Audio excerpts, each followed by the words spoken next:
Praise the lord. పరిశుద్ధ గ్రంథమైన Bible నుండి ఈరోజు ప్రశ్న: ఎవరి వస్త్రపు చెంగు ముట్టినప్పుడు ప్రజలు స్వస్థత పడ్డారు? ఆప్షన్ ఏ యోహాను, ఆప్షన్ బి యేసు ప్రభువు, ఆప్షన్ సి తోమా, ఆప్షన్ డి యూదా.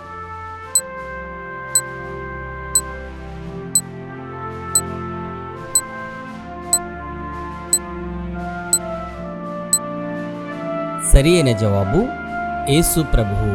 ఆ ప్రదేశమందంతటా పరిగెత్తికొనిపోయి ఆయన యున్నాడని వినిన చోటునకు రోగులను మంచముల మీద మోసుకొని వచ్చుటకు మొదలుపెట్టిరి. గ్రామములలోను, పట్టణములలోను, పల్లెటూళ్లలోను ఆయన ఎక్కడెక్కడ ప్రవేశించెనో అక్కడి జనులు రోగులను సంత వీధులలో ఉంచి వారిని ఆయన వస్త్రపు చెంగు మాత్రము ముట్టనిమ్మని ఆయనను వేడుకొనుచుండిరి. ఆయనను ముట్టిన వారందరూ స్వస్థత నొందిరి. ఇది మార్కు సువార్త 6వ అధ్యాయము 55, 56 వచనములలో వ్రాయబడి ఉన్నది. యెహోవా ధర్మశాస్త్రం నందు ఆనందించుచు దివారాత్రము దానిని ధ్యానించువాడు ధన్యుడు.